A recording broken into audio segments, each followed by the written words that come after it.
Hey, David. Hey, Michael. How Hey, are you? I'm awesome. Thanks for being here on the YouTube channel and, of course, on Talk Python to me. It's going to be fun to talk about biology, genetics, and Python. Yeah, I'm excited to talk about it. Cool. All right, let's kick this off. David, welcome to Talk Python to me. Thanks, Michael. It's great to be here. Yeah, it's great to have you here. One of the things I really love to explore is the somewhat non-traditional use cases of Python that are not straight down the I'm building an API and something that talks to a database for a startup, right? Something like that. But blending it with other technologies and science and whatnot, and genetics plus Python, it's going to be interesting. It sure is. Yeah. So when you got into this, did you start out on the biology side or the programming side of the world? I definitely started out on the biology side. Yeah, so Okay. I went all the way through grad school with relatively minimal formal programming experience. Yeah. Okay. So Yeah. you studied biology and genetics and whatnot, and then how'd you end up here on a Python podcast? Yeah, so I always thought that programming would be cool, but I didn't really have much of an opportunity through my undergraduate studies to really do much formal programming. I took one computer science class that my college had to offer. It was in C++. I think I wrote a Boggle program or something with some recursion in there. It was Yeah. pretty fun. Didn't really get to use Python until graduate school. I was in a genetics course, and we were basically tasked with doing some data analysis on published data and then reproducing some plots in a figure and then extending it further.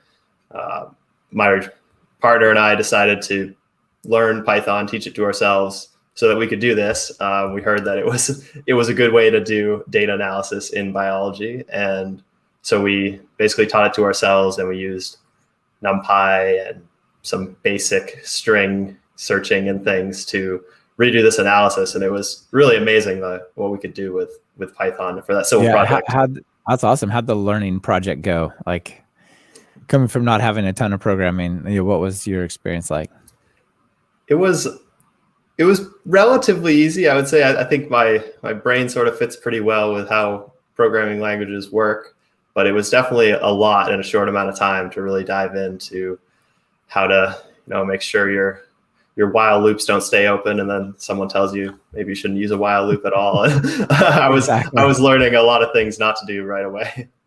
Yeah, of course. But you had to get all the analysis done, right? So you got to solve all the problems and power through. Yeah. So we did. We got our analysis done there, and we reproduced some plots and got some new analysis made. And I think I really came to appreciation of how much you can do in a short amount of time with just a little bit of coding knowledge, or essentially none. Yeah, I think that's really an important takeaway that a lot of people, maybe many people listen to the podcast already kind of know, but I think looking in from the outside, it feels like, oh, I've got to, go get a degree in this to be productive or useful. And really what you need is like a couple of weeks and a small problem, and you're already there. Absolutely. Yeah. I've definitely found that just learning through doing has been the way I've worked entirely. I have essentially no formal programming training, no coursework, and I'm using Python every day. Yeah, that's fantastic. Yeah, I didn't take that much computer science in college either, just enough to do the extra stuff from my math degree. Very cool. All right. Now, how about today? You're working at Beam Therapeutics, doing genetic stuff. Tell us about what you do day to day. Yeah, so I'm on the computational sciences team at Beam Therapeutics. We're a gene editing company, so we develop these precision genetic medicines that we're trying to develop them to cure genetic diseases that are caused by single genetic changes in the genome. So one example of shift mutation or something like that. Yep. Okay. And so if you have one of these genetic changes, you might have a disease that is lifelong, and there aren't any cures for most of these diseases. So we're trying to create these, we call them hopefully lifelong cures for patients by changing the genetic code back to what it should be. That's incredible. It seems really out of the future. I mean, I think it's one thing to understand genetics at play, and it's even amazing to be able to read the gene sequences, but it's entirely another thing, I think, to say, and let's rewrite that. Yeah, we're definitely at the cutting edge of a lot of biotechnology and science that has really come to a head in the last decade with CRISPR and technologies that use CRISPR, which ours do, to be able to precisely target genetic sequences. It's a really fascinating place to work, and it's a privilege. I bet, a lot of people go to work and they end up writing what you might classify as forms over data. It's like, well, I need a view into this bit of our database, or I need to be able to run a query to just see who's got the most sales this week, or something like that. And that's important work, and it's useful, and there's cool design patterns and whatnot you can focus on. But it's not like what people dream of necessarily building when they wake up. But this kind of science, like, maybe so, right? Like, these are the really interesting problems that both have a positive outcome, right? You're helping cure disease, not just, shave another 1/100% off of a transaction that you get to keep, or, something like that, right? From like in finance. Yeah. I think you get to use really cool tech to do it too, like programming wise. Yeah. I mean, one of our dreams that we joke about on the computational team is that, like, it's conceivable one day we could, say, like, hey, Alexa, how do we cure sickle cell disease? And it'll tell you what parts of our technology we should put together to cure that disease. And that's sort of like the pipe dream of where we could go if we combine all our data in the right ways. And I think all of the stuff we'll talk about today is really just laying out the framework for that. Yeah, absolutely. So you mentioned CRISPR. Maybe tell people a bit about that biotechnology.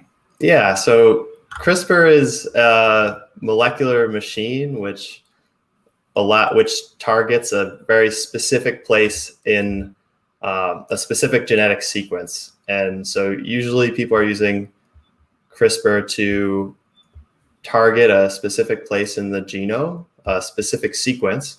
And what CRISPR does naturally is to cut at that sequence. So it'll cut in a very specific place in the genome. And as people who are using CRISPR, we can actually decide where it's going to cut by giving it a different targeting sequence. So this sort of like directed molecular machine is a basis of a whole new field of biotechnology using CRISPR and CRISPR-derived technology. So our technology is like kind of a CRISPR 2.0, where we don't use CRISPR to cut. We use the localization machinery, and we add on to it another protein which just changes a base instead of cutting the DNA itself. So it's slight variation, but it's still using this same CRISPR technology. Okay. So let me see if my not very knowledge-filled background understanding here is kind of has a decent analogy. So does it work basically like you give it, like almost like find and replace, like you give it a sequence of pairs, and it says, okay, if I find ATTCAT, like enough specificity, and that it's like that's the unique one, and then it does like cut at that point. Is that kind of how it works? Yep, it's pretty much just like that. You give it the sequence you want to target, and then if it finds that sequence in the genome, it will cut the genetic material, the DNA, at that position for normal CRISPR. Yeah. So when you're coming up with these cures, and we'll get to the Python in just a second, but I want to set the foundation of the science, right? So when you're coming up with these and you say, we're going to rewrite the DNA to solve this problem, how do you do it on a large enough scale, right? Like, how much of the body has to be changed for this to be to be permanent, right? Right. It's definitely a tricky question. I think we definitely leverage human biology, how the human body works for a lot of these problems. For example, some of our leading drug candidates are for sickle cell disease. And because of the way sickle cell disease manifests in red blood cells, and red blood cells are created through there's a specific type of cell that creates red blood cells. And if you access that type of cell and you cure a sickle cell in these progenitor cells, the stem cells, then you can create all red blood cells from a cured population. So if you can target it to the progenitor cells, you can cure sickle cell throughout the body, essentially, because the symptoms are from the red blood cells. And there's a lot of diseases which by curing a single organ, you can cure the symptoms of the disease, Right, because like that's where it actually diabetes or manifests. sickle cell anemia or something like that. Yeah, Those type like of sickle things. sickle cell diseases in the liver, like some blindnesses in the eye. By just targeting specifically where the symptoms occur, you can cure the disease. Yeah, that's amazing. Is it a shot? Is it a blood transfusion, or like how do you deliver this stuff? Yeah, delivery is a huge place of research. It definitely depends on the type of the type of targeting we're doing. So for something in the eye, it would probably be an injection. For something in the blood, it's slightly more complicated, and it's not an injection. For something in the liver, it would probably be more akin to a injection or dosing regimen. Yeah. Okay. It sounds really fascinating. Like I said, it feels like it's a little bit out of the future to be able to come up with these and just say, no, we're just going to rewrite this little bit of the genetics, and I think it'll be good. But if you can make it happen, it's pretty clear how it's obviously a benefit, right? Like those progenitor cells, they eventually have to recreate new ones. And then the way they do that is they clone their current copy of the DNA, which is the fixed one, right? So if you can get Right. enough of them going, it'll just sort of propagate from there. Yep. And where you also have the benefit that sometimes you only need to cure a small fraction to remove the symptoms. And so Oh yeah. lots of things going for us there. That's awesome. So I'm sure there's a lot of people involved in this type of work. What exactly are you and your team working on? Yeah, so our team, we call ourselves a computational sciences team. We really sit in the middle of the research and development arm of the organization, processing all of our sequencing data and some other data as well.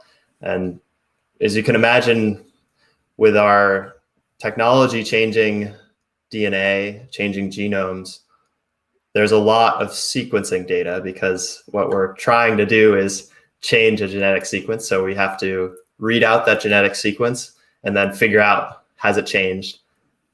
How many copies are changed, and things like that. Yeah. So the field of the techniques of next generation sequencing, NGS, are pretty broad, and we deal with a lot of different types of these next generation sequencing assays that are being done at Beam.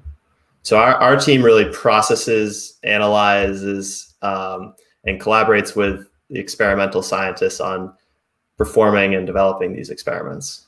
Cool. So the scientists will do some work and they'll attempt to use CRISPR-like technology to make changes, and then they measure the changes they've made, and it's you all sort of take that data and compare it and work with it.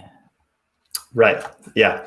And the act of measuring it, the act of measuring the changes itself is relatively computationally intensive. So we run and support pipelines for all of these standard assays as well, which is part of our job. How much data is in DNA? I mean, I know that human biology stores, or just biology stores, an insane amount of data, but also computers store an insane amount of data and process it. So I'm not sure like where the sort of trade-off is, but what sort of data are we talking about? How much? Yeah, I mean, it definitely depends on the type of assay that we're doing, like the scale of the data. I would say Usually we're not looking, well, sometimes we're looking at things that are looking at all the bases in the genome. More often we're looking at defined regions of the genome where we're trying to make the gene change. is the problem, right? And let's look at that. Right. Yeah. We're trying to target here. So that's where we're looking. It definitely depends on the assay, but I guess in terms of data scale, in terms of file sizes, perhaps that would be accessible. Yeah. For standard things, it would be on the order of a few gigabytes per experimental run. For some of our larger assays, it's 10 to 100 times that per experiment. That's a lot of data, but not impossible to transmit sort of amounts of data, right? Or store. Right.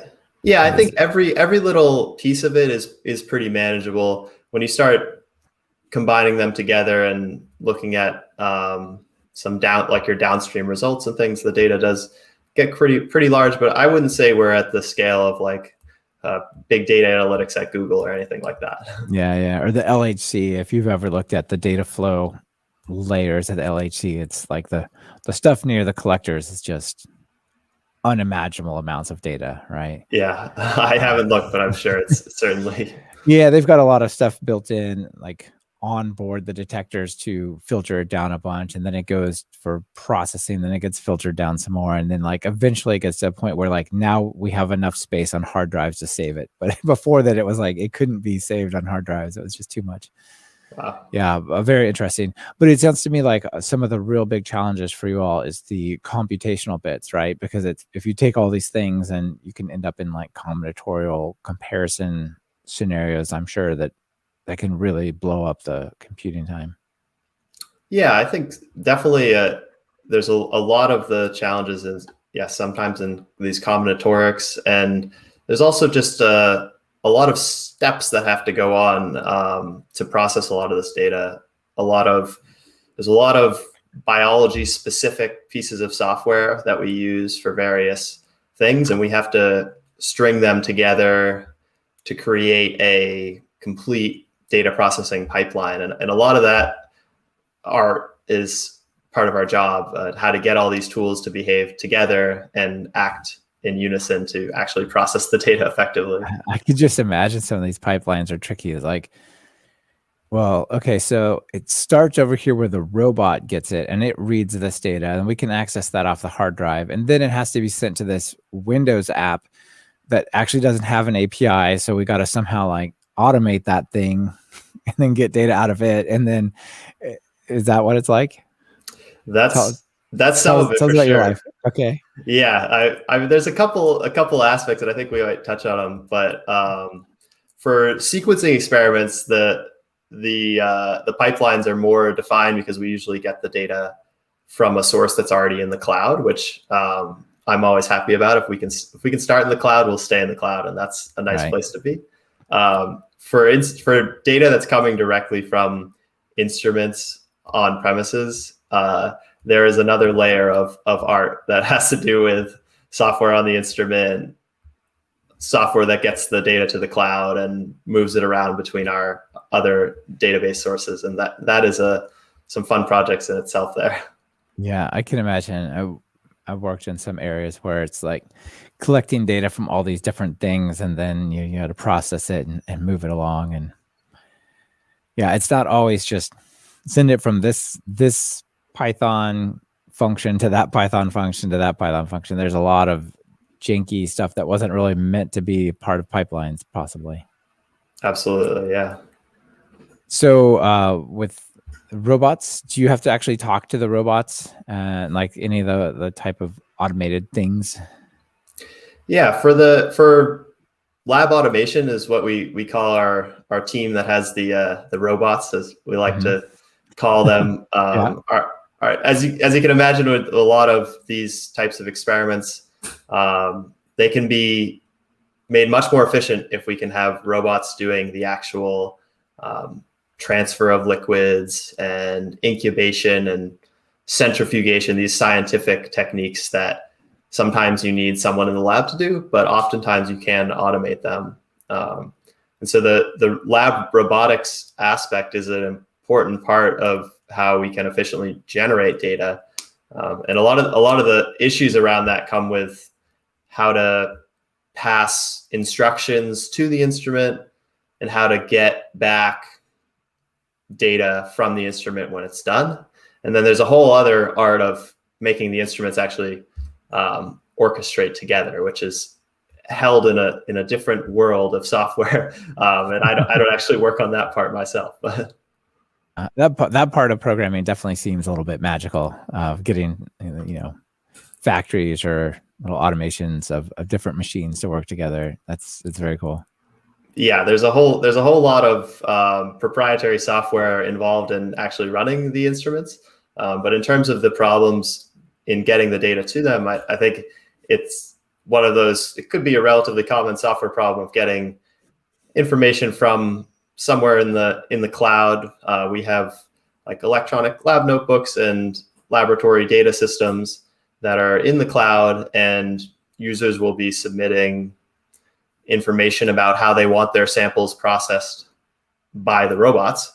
And then there's the problem of getting that to the instruments themselves. And I think it actually sort of reminded me of the talks you guys had in episode, I think it was 327, the small automation projects. Yeah. We end up with quite a few of those here, where we have these relatively small tasks of take data from an API, put it somewhere where a robot can access it. Usually we use AWS S3. And these sort of very small data handling tasks end up being these nice little projects for Python to come into play. Oh, that's awesome. I can see that definitely happens, right? If a file shows up here, grab it, upload it to that bucket, and name it whatever the active experiment is with the date or something like that, right? That's a very small program to write, but then that becomes a building block in this flow, putting these pieces and machines together. Right. Yeah. And then once it comes into the cloud, we do another set of data processing on it. We upload it to our current databases, and all of that we orchestrate on AWS using, I guess they call it their serverless design patterns. So we don't have to handle anything on our own computers. Yeah, that's really nice. And the serverless stuff probably helps you avoid running just tons of VMs in the cloud, right? Like it can all be on demand. Like the Lambda trigger is a file appears in this S3 bucket. So then it starts down the flow, right? Absolutely. Yeah. I really don't like maintaining a lot of infrastructure, although we do have a good amount of it that we do have to maintain. I find that these small Python functions are the perfect use case for those event-driven Lambda functions, which are running these very simple pieces of code. When an object appears in S3, they get a small event about when the object was uploaded, and then they do their thing, a little bit of data conversion, send it to an API, and now the data is in our data store. And those things just happen, and they're super consistent. They don't require anything on my end to maintain. It's a pretty beautiful pattern. That's awesome. They don't need things like, there's a new kernel for Linux that patches a vulnerability, so let's go and patch our functions, right? Just it's all magic. It all happens on its own. Right. It does feel like magic a lot of the time. Yeah. Setting them up can be a little bit of a challenge, but once they're there, they are very consistent. Yeah. Cool. One of the things you talked about doing, using was the AWS CDK or Cloud Development Kit. I think I've heard of this before, but it's like, I've definitely not used this personally. Tell us what is this? How's it help you? Right. So when I started dabbling with these Lambda functions, what I found pretty soon after I had 4 or 5 of these functions, which I had uploaded on the AWS console, and if anyone's used that, you know that it can be pretty tedious once you have a few things running, getting all of your permissions and things set up. And I was looking for better ways to do this, and it was at that point it was early days for this AWS cloud development kit, the AWS CDK. And what it is a way to write your infrastructure as code in essentially any common language, programming language. So you can write JavaScript, TypeScript. I think you can do Java, Go, and Python, perhaps. Yeah. And using it, you can define your cloud infrastructure in an object-oriented way with all the parameters they need. And you can deploy it to different AWS accounts. You can take it down. You can reconfigure it. You can look at how it's changed since your last commit. And you can store all of that configuration in source control. And this has allowed us to scale up in terms of like number of Lambda functions. I think we have like maybe 60 or something now, which would be unmaintainable in the console. But they're essentially just completely maintained inside of source control these days using AWS CDK and Python. Yeah, it seems super neat. I have not used it, but on the page, which I'll link to in the show notes, they have Werner Vogels, the CTO of Amazon or AWS, and talks about some of the benefits and kind of how it all fits together. And like you said, you can store your cloud structure definition in source control. You can run unit tests against your infrastructure to say, if I apply all these commands to AWS, so I actually get what I was hoping to get out of it. And yeah, it seems like a really neat thing for this infrastructure as code bits. Yeah, and I think it definitely really shines when you're developing larger pieces of infrastructure. But I would actually encourage people to check it out, even if they have a small automation type project. This is what I was thinking of when I was listening to episode 327 the other day. When you have these, things you'd want to run on your computer with a cron job, you can actually run them for free on AWS Lambda. You get a bunch of free time on the free tier, and you can try it out. You don't need to make sure your systemd processor or whatever is running. And it's a pretty cool way to get familiar with how to do some of these things on AWS. I'm not sure if this also exists for other cloud providers. We use AWS in particular, so that's what I know, but it may also exist for things like Azure and Google Cloud. Sure. Yeah, maybe. I don't know if it does either, but it definitely seems useful for what you all are doing there. One of the things it could be useful for, and one of the challenges I suspect that you run into more than a lot of places, certainly more than like an e-commerce site or something like that, is reproducibility, right? If you're going to say, we're going to come up with a treatment that literally gets injected into people, you've got to go through FDA, you've got to have, possibly peer-reviewed stuff. There's a lot of reproducibility and data stewardship going on, I imagine, right? Absolutely. That's definitely the case. We're very cognizant of the fact that we have to make our software as reproducible as possible. I think a lot of that lends itself to just using good development practices, containerizing everything that you're doing for data processing, pinning all your versions, appropriate source control, all of these things. And the infrastructure is definitely a piece of that, because if we can't deploy the pipeline in the same way a year from now, we won't be able to get the same results from the data. And that's the problem. That's a big challenge.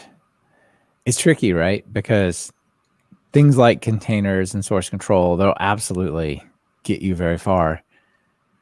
But then you're also depending on these external things that have been very stable and very likely will be, like Lambda, for example. But, what if Amazon went out of business, right? Which, is kind of laughable, right? It's only like doubled its revenue this year or something. But, theoretically, it's possible that AWS decided to shut down or something like that, right? Yeah. You got to think, these are trade-offs, right? So, but at the same time, it's so enabling for you to just scale out all this workload. Yeah, in terms of how we create data pipelines, I think a lot of the ways we do it, we do have to be aware of creating them in a way that you can run them outside of the cloud. Sometimes we need to allow a third party to run our data analysis in a regulated way. And that requires us to have essentially running it internally. We run it in the cloud, which is efficient for scaling, but we also need to be able to take that same piece of software and run it in a way that may not be on AWS, may not be in the cloud at all. And that creates some interesting software challenges. Yeah, I'm sure, because so many of the APIs are, cloud native, right? You import Bodo do this thing or something like Right. that, right? How do you Yeah, deal with and that? I think a lot of it comes down to structuring your workflows and your data pipelines in ways that they're not really using the cloud as much as they're using the cloud as both a file system and a way to gain compute, but they're not using any piece of the cloud to actually affect the data processing itself. So ideally, if you create the data pipeline in a way that is appropriate, you can both run it in the cloud and run it locally and achieve identical results because of it's containerized. Primarily, that's the reason, I guess. Yeah. But doing that, I think, is a challenge in itself, and it's really like the process of getting a data pipeline built is a big ask in our field. I think a lot of companies spend a lot of time thinking about this. Yeah, I'm sure they do. Getting it right is a huge enabler, right? So let's talk about the process of maybe coming up with a new data pipeline. What does a software project look like for you all? Yeah, so it usually begins with a collaborative meeting with some experimental scientists where we discuss what's the experimental design going to be like, what are we going to be looking at in the data, and then the experimentalists will go and they'll generate some form of sequencing data. At that point, we generally take the data, open up some Jupyter notebooks or some small Python, sometimes even just Bash scripts, to try to use some of those standard third-party tools. These are things like making sure all the sequences are aligned to each other so that you know when there's differences, and making sure the quality is correct and things like that. These are pretty standard bioinformatics things. Right. And then for sequencing assays, there's usually a couple spots where there's some real experimental logic going into it, where often we'll have to write custom code in Python to say, if there's this sequence here, it means we should keep the sequence. And if there's this sequence here, we should divide the sequence in half or something like that. And so that code gets written in Python. Maybe it's in the Jupyter notebook or another script. And we sort of do this really slow testing depending on the size of the data. It might be locally on a laptop or in a small cloud-based HPC type cluster. Right. So this is like where you're not trying to process all the results. You just want to spot check and see if it's coming out right before you turn it loose, right? Right. Or we're very patient. It's a little bit of both. Sometimes it's very difficult to take only a small fraction of the data, but we try when we can.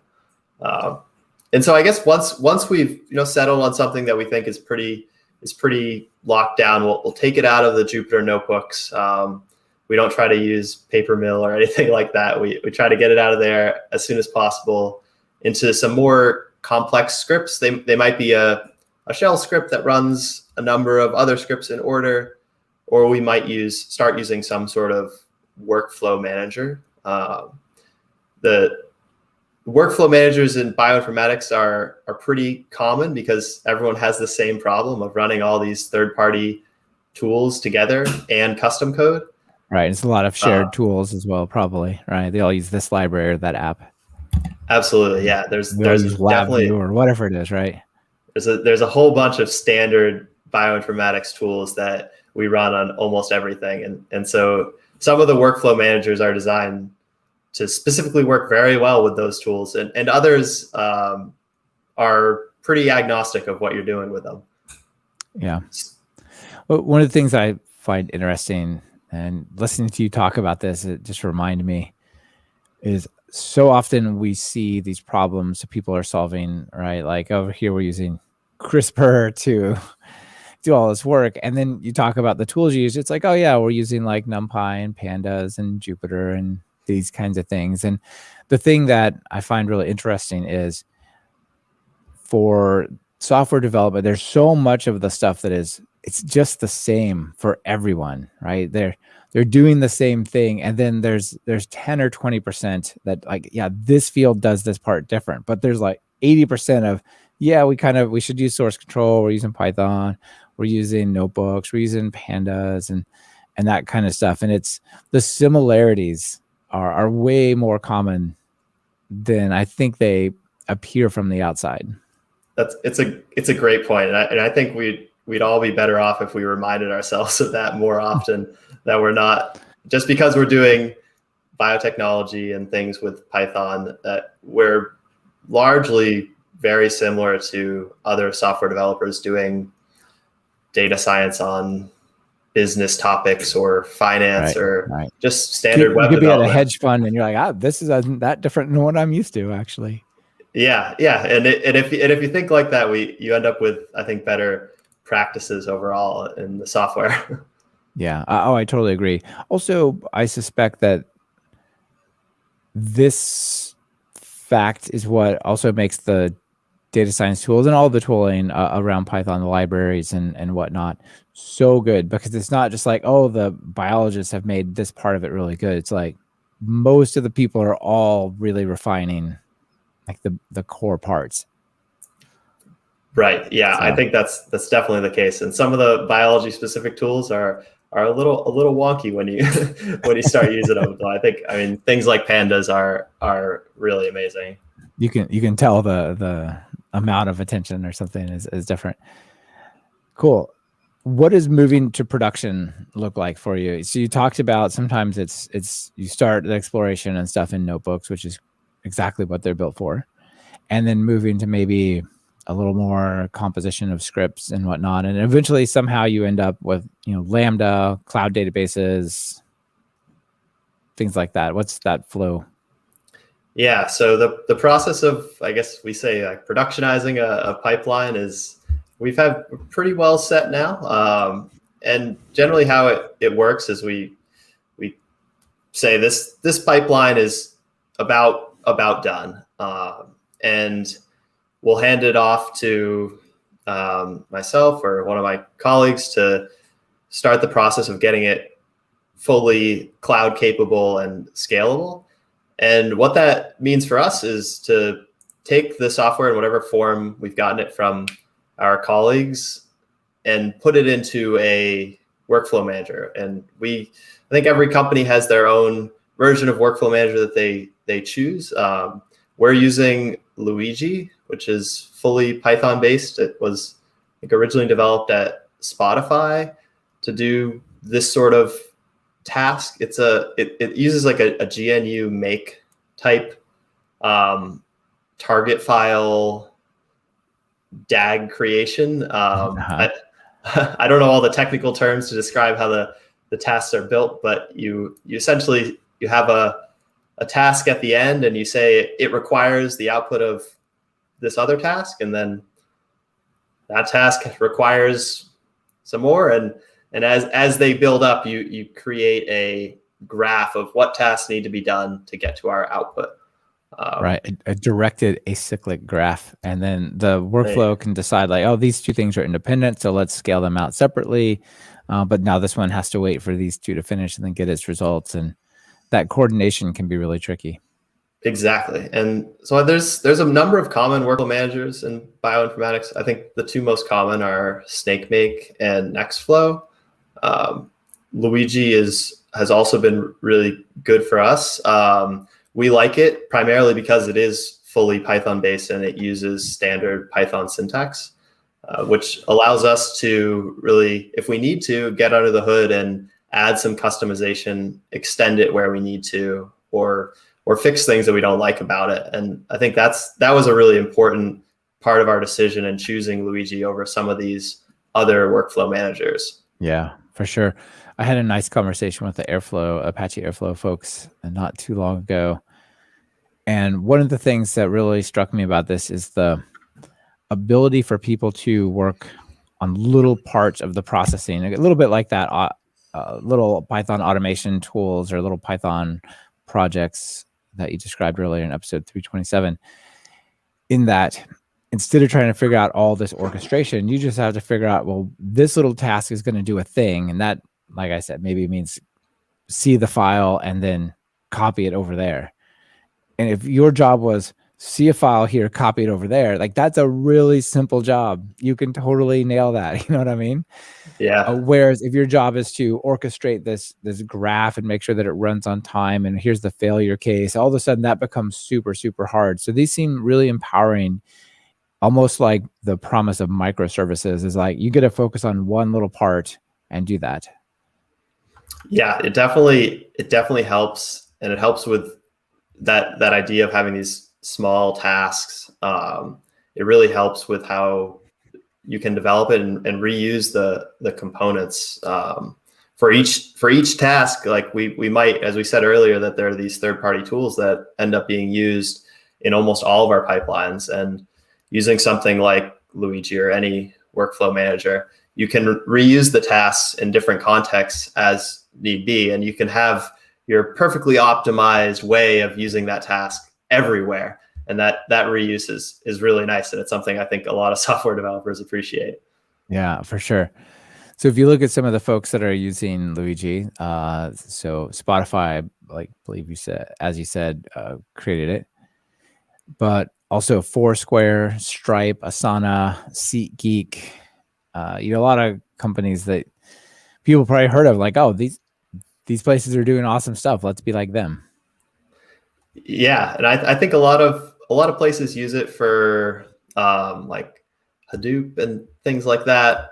And one of the nice things is you mentioned about like how Airflow has the same model where you can create these contributions, which are different connectors for Luigi or for Airflow, where you can connect them to either different cloud providers or different data stores, things like that. And that allows you to use Luigi or any workflow manager in numerous different contexts, whether it's locally on your own computer, running things in Docker containers, or whether it's deploying out to AWS and scaling massively horizontal. These workflow managers really support that, and that's why they're a necessary component in how we productionize our data pipelines. Yeah.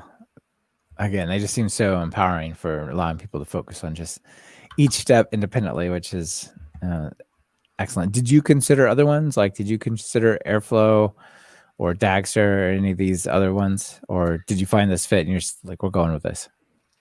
Yeah, we did look at some other ones. We were using Nextflow for a little bit, which is a bioinformatic flavored workflow manager. It's very focused on bioinformatics as its primary use case, although you could use it for anything.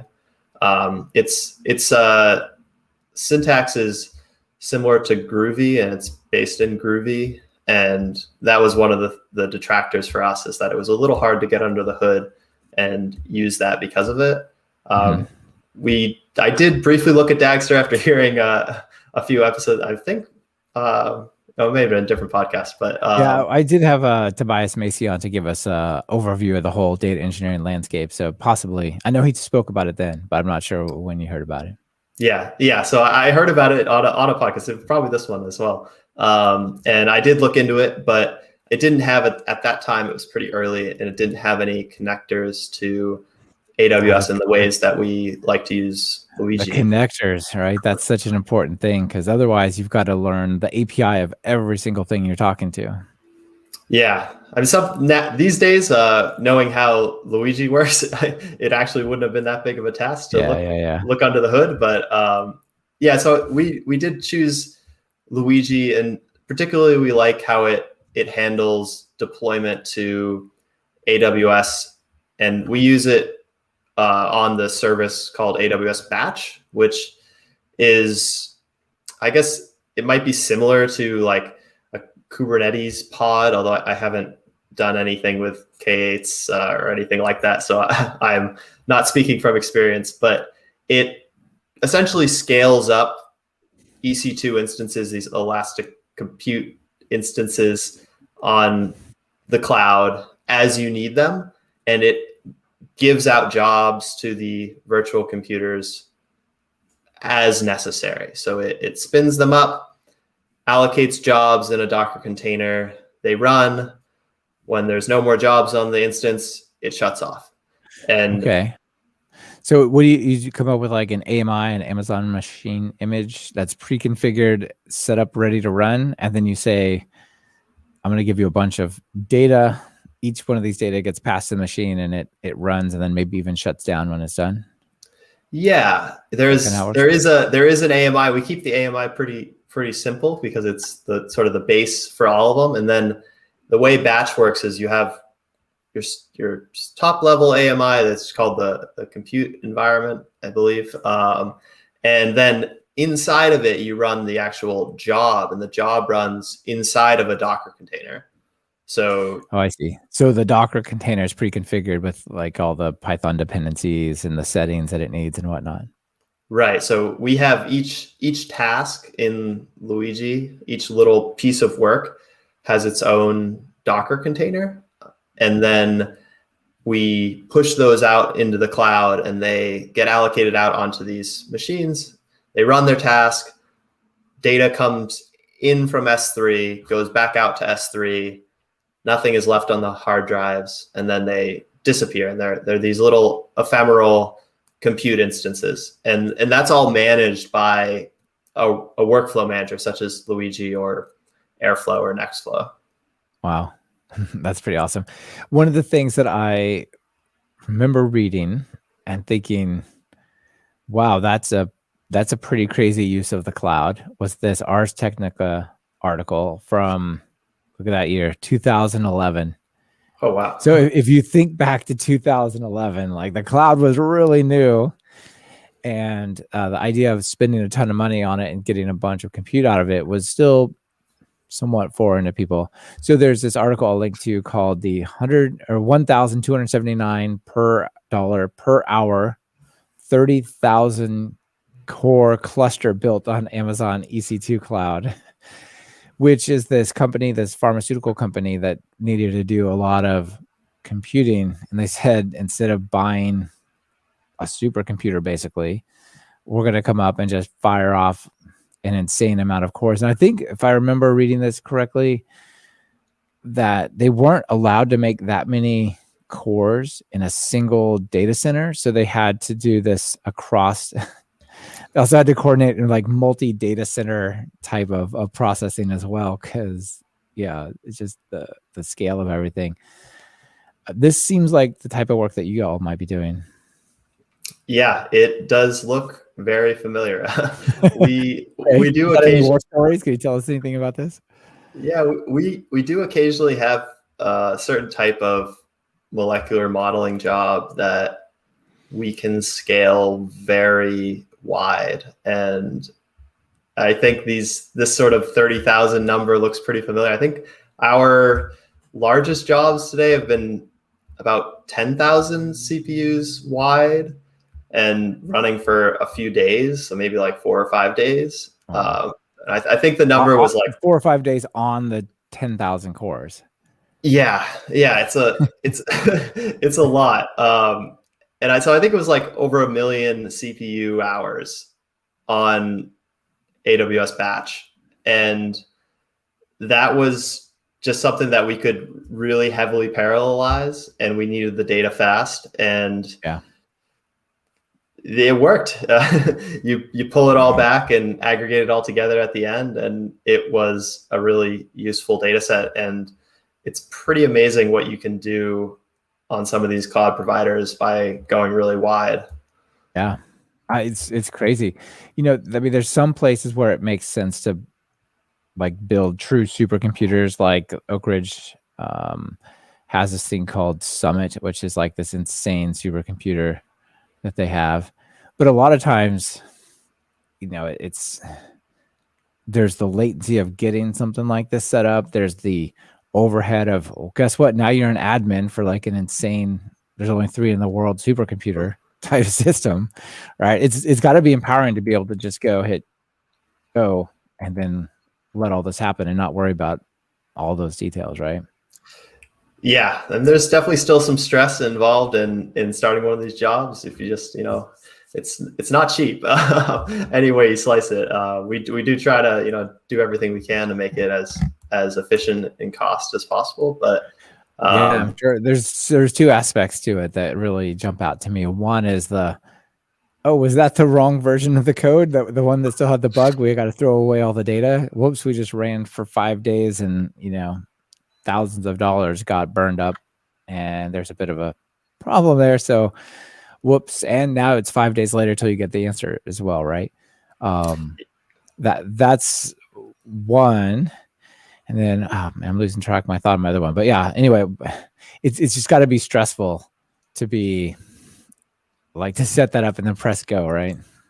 Yeah, it definitely is. I think one of the benefits is a lot of our computational team does have a experimental background, and doing experiments in the lab, these sort of numbers like tens of thousands of dollars for an experiment are not really that uncommon. And for those kind of things, you get really careful and you check all the boxes and double check everything. And so I think a lot of us have had that experience. And so even when we're dealing with software, we'll be very careful and we'll do the tests and quality control before we really let her rip. Yeah, I worked on some projects when I was in grad school that were on Silicon Graphics, big mainframe type thing, and obviously much lower importance than solving diseases and stuff. It's just solving math problems. But I remember coming in to work on the project one day, and none of our workstations could log in to the Silicon Graphics machine, and like, what is wrong with this thing? And it was so loud. It was in the other room. You could hear it roaring away in there. It clearly was loud. And what happened was, it wasn't me, it was someone else in the group had written some code. And these things would run all night. We'd come in the morning and we'd check them. And what had happened was they had a bug in their code, which they knew. They were trying to diagnose it. So they were printing out a bunch of log stuff or something like that. Well, they did that in a tight loop on a high-end computer for a night, and it filled up the hard drive till it had 0 bytes left. And apparently the Silicon Graphics machine couldn't operate anymore. It was literally 0 bytes. And so it just stopped working. They couldn't get it to turn on. It was like, it took days to get it back, I believe. Ooh, oops. But it's like that kind of stuff, right? I mean, you're not going to break EC2, but you don't know until the next day that, oh, look, you filled up the computer and it doesn't work anymore, right? Like, when you're doing that much computing, you could run out of different resources. You could run into all kinds of problems. Absolutely. And we are without our war stories of doing this, but I think we've definitely learned a lot of lessons along the way of how to monitor your jobs effectively and double check things. But sometimes you run a big job and it doesn't quite turn out right, but it's the cost of doing business, I guess. Yeah. I mean, it's very computational to explore stuff like this kind of stuff, but that's also what enables it, right? Without this computing power, it would just not be a thing. Absolutely. Like a lot of the data just takes a lot of time to process, and there's just not really any way around it. And even when you're iterating, you have to go through all the hoops to look at the data at the end. Yeah. So you talked about APIs, you talked about data store. What are you using for a database? Is this like a hosted RDS AWS thing, or what is the story with that? Yeah, so we have a few different places to store data. Our larger scale internal data we store in a Django-based web app, and we use the Django ORM for SQL-based database, a MySQL database on AWS, and that has worked surprisingly effectively. Actually, I've heard some people say that the Django ORM is it's really slow when you scale out and things, but it's if you design it correctly, I think it'll surprise you. I think that's so true. I hear so many things about, oh, ORMs are slow, or this thing is slow in this way. And wow, if you have the queries structured well, if you do the joins ahead of time, if you have indexes and you put the work into finding all these things, it's mind blowing. When I go to sites, I won't call any out. I don't know if they've been updated or whatever, but you go to a site and you're like, this site is taking 4 or 5 seconds to load. What could it possibly be doing? I mean, I know it has some data, but it doesn't have unimaginable amounts of data, right?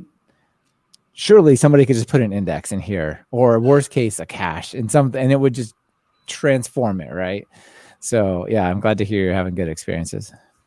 Yeah, it's been, we definitely fairly regularly run into slow queries. They're usually not too bad to solve. I'm sure at some point we'll get to something really wonky that will be challenging, but I think for the most part, yeah, we've been able to solve it through better query design and better indexing. Yeah. Do you ever do things where you opt out of the sort of class-based query syntax and go straight to SQL queries, here and there, to make sure that part works better? We have tried it for some particular sequence-based searches that we do. And I actually found that most of the time you can write it in the ORM. It's just a little more complicated. But I do expect that at some point we will be writing raw SQL queries because out of necessity. Yeah, but it's not the majority. Mainly you're using the ORM, and then it's okay. Yeah, and I think a lot of that benefits from the appropriate data model will help the queries along the way. Yeah, absolutely. The thing I found the slowest about ORMs and ODM, if you're doing document databases, is the deserialization. Actually, right? It's not the query time, but it's like I gotta generate 100,000 Python objects, and that just happens to be not that fast relative to other things. You're talking about my Monday morning, Michael. And in those cases, I think that's the place where it makes sense to maybe do some kind of like a projection or something. I don't know how to do it in Django ORM, but in, say, Mongo Engine, you can say, I know what I'm going to get back is an iterable set of these objects that match to the data, but only actually just fill out these 2 fields. Most of the data, just throw it away. Don't try to parse it and convert it. Just like, I just want these 2 fields. And that usually makes it dramatically faster. Yeah, we've run into a number of bottlenecks at the serialization layer, and we've been experimenting with a variety of different ways to solve those issues. And yeah, sometimes it means putting fewer Python objects between you and the data, and that often speeds it up, even if it makes it a little bit harder to interpret in your development environment. Yeah, absolutely. Or just say, you know what? I just need dictionaries this time. Like, I know it's going to be less fun, but that's what it takes. That was the fix on Monday morning. We do try to extensively use data classes for a lot of our interoperability. When data comes in and out of a pipeline, we like to have it in a data class and a centrally stored repository. And then our Django web app also has access to that. So it knows what the structure of the data coming in is, and it knows what to serialize it to when it's coming out. And the Python data classes has been a really useful tool for that. But it's, I think we were talking about that on another podcast a few weeks ago. Maybe it was the Python Bytes one, that the data classes can be slow. And sometimes it's better to just have a dictionary, even if it is a very highly structured dictionary. Yeah. And the problem is maintainability and whatnot. But, if it's 5 times slower, like, you know what? This time it matters. So we're going to just bite the bullet and have to deal with it. Let's see. We have time for just a little bit more digging into it. So you talked about the Django ORM, Django REST framework, which is all great. What's the server deployment story? Like, how do you run that thing? Is it with Unicorn? Is it Micro WSGI? What's your setup on that side of things?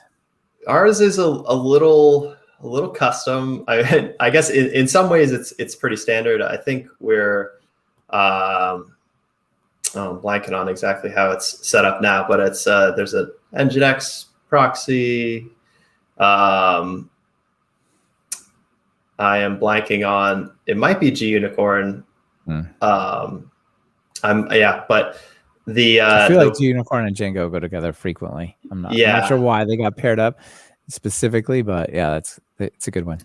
And we end up deploying it out to AWS Elastic Beanstalk, which is a source of some conversation in our team, because there's some things we really like about it, and there's some things that are really annoying in terms of the deployment is much more complicated than we would like it to be. But we have everything wrapped up in a pretty gnarly CDK stack that does a lot of this work. It was messy, but you've solved it with a CDK. Now it's just you push the button and it's okay.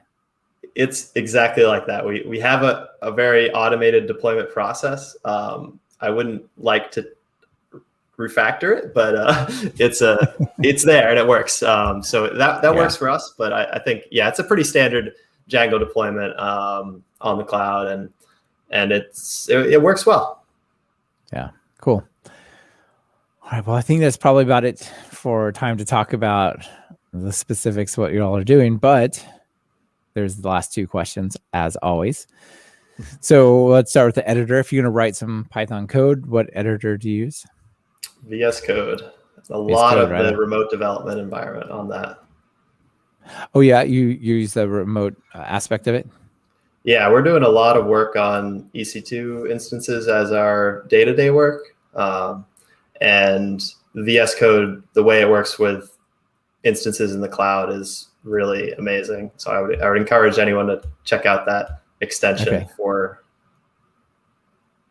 Yeah, you get access to like the file system on the remote machine, and basically it's just your view into that server, but it's more or less standard VS Code, right? But when you hit run, it just runs up there.